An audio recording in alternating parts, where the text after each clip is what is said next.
Stranger Things is a popular scary TV series that people love. It started in 2016 and was made by the Duffer Brothers. The story happens in a made-up town called Hawkins in Indiana during the 1980s. It's about a kid named Will Byers who disappears in Hawkins. This starts many strange things happening, like finding a weird place called the Upside Down.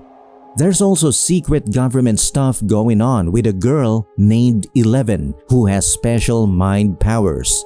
Stranger Things also features a group of friends who are big fans of a game called Dungeons and Dragons or D&D. They often play it together, and their adventures in the game mirror the real-life mysteries they encounter in Hawkins. The show cleverly weaves elements of D&D into its storyline, making it even more exciting for fans who enjoy both the game and the series. D&D has long been accused of being connected to Satanism. The game, which came out in 1974, involves magic and fighting monsters, which some people thought was too closely tied to the occult and violence. In 1982, a teenager named Irving Lee Pulling II was into D&D, died by suicide. His mother blamed both the game and Pulling's D&D group. Then in 1984, the murder of 18-year-old Mary C. Towie was tied back to the game as well, since the two convicted killers played D&D. One of them actually brought up the game as part of his defense, saying it affected his mind in a dangerous way. In 1980, a 16-year-old college student named James Dallas Egbert III, who played D&D, went missing from his dorm room. When he was found a month later, some blamed the game for his erratic behavior and mental state. Sadly, Egbert ended up taking his own life less than a year later, but it seems he was already dealing with mental health issues before getting into D&D.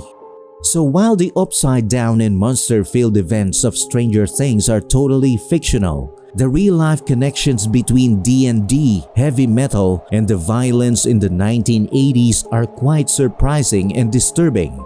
Molitor later said that he and Adcox didn't actually mean to kill Towie. They just wanted to mess with her mind. Towie was tied up with an athletic bandage around her neck, and she ended up dying from being strangled. But the focus didn't stay on Dungeons and Dragons for long. People also started blaming heavy metal music. In 1984, a guy named Ricky Castle was accused of murdering his 17-year-old friend, Gary Lauwers, in New York.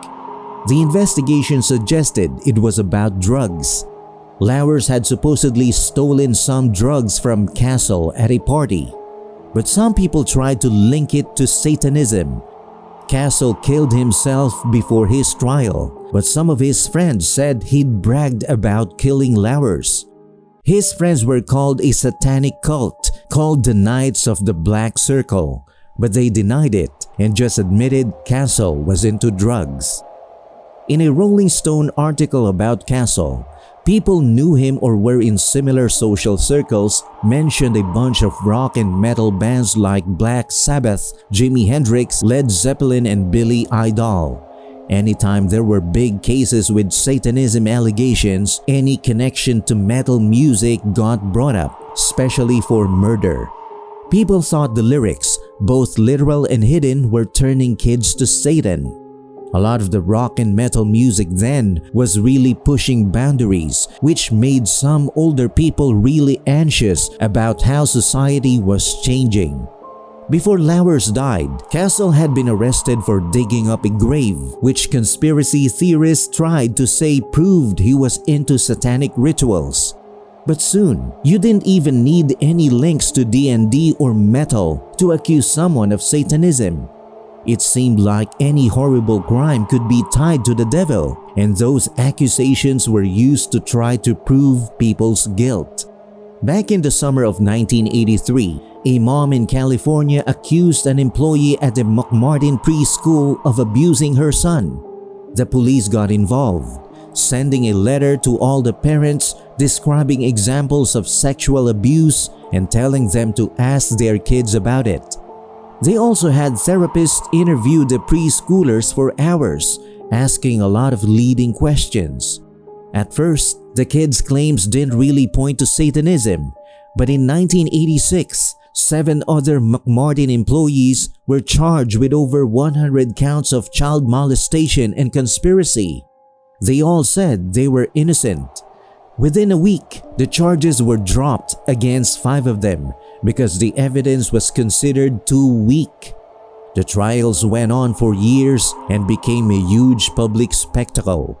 Over time, the claims against the school got way more dramatic. They said there were animal sacrifices, violent acts, and even a goat man. Others said they had rituals at cemeteries and used tunnels under the school. The initial McMartin case ended in 1990. Some of the accused were found not guilty, and the jury couldn't decide on the other charges. A second trial ended in a mistrial and the charges were eventually dropped. Then in the 1990s, 3 teenage guys, Damien Eccles, Jason Baldwin, and Jesse Miss Kelly Jr. were arrested and found guilty of a satanic ritual murder of 3 8-year-old boys near West Memphis, Arkansas. Even though there was no physical evidence linking them to the crime, the juries and the public were really influenced by the fact that the teens were into heavy metal music and the occult. Eccles said they had nothing to do with the murders, but they were still found guilty and given life sentences in 1996. The 3 of them, who became known as the West Memphis 3, stayed in prison until 2011, when new DNA evidence showed they were innocent. They were able to leave prison, though they technically still had to say they were guilty. The creators of the show Stranger Things have said that Eccles was one of the inspirations for the character of Eddie Munson, the hard-rocking dungeon master who gets falsely accused of satanic crimes in Season 4. It's really a messed up story. These young people were convicted and imprisoned for almost 20 years, even though there was no real evidence against them. It seems their interest in metal music and the occult made people immediately assume they must have been involved in some kind of satanic ritual murder, even though that wasn't the case at all. The hysteria around Satanism and its supposed links to crimes like this was so intense in the 80s and 90s that it led to innocent people being punished. It's a sobering reminder of how quickly fear and misinformation can spiral out of control. During the 1980s and 90s, there was a big satanic panic where almost 200 people were accused of crimes related to Satanism and dozens even went to jail after being found guilty. Looking back, we can see that these accusations were more of a sign of the times than actual evidence of satanic activity. Danny Davis, a lawyer who defended one of the accused preschool teachers, thought the whole thing was just an example of social contagion. He researched similar historical phenomena like witch hunts to prepare for his client's case, and he saw a clear pattern. It starts with some kind of scandal or change in society that leads to a really strong agreed-upon accusation against a target or scapegoat, and then that person is quickly destroyed, he explained. In 2005, a former McMartin student even publicly said he had lied about the accusations and apologized. He said he never really believed the false memories, but he just told the police what he thought they wanted to hear because the interviews were so long and stressful. A lot of the Satanic Panic was driven by the religious right, who were worried about traditional family values disappearing. What do you think about the way people react to fear and false information in these stories from the past? Let us know in the comments below, and if you have any scary encounters, share your experiences with us. Don't forget to like, share, and subscribe to FearFlix for more videos like this.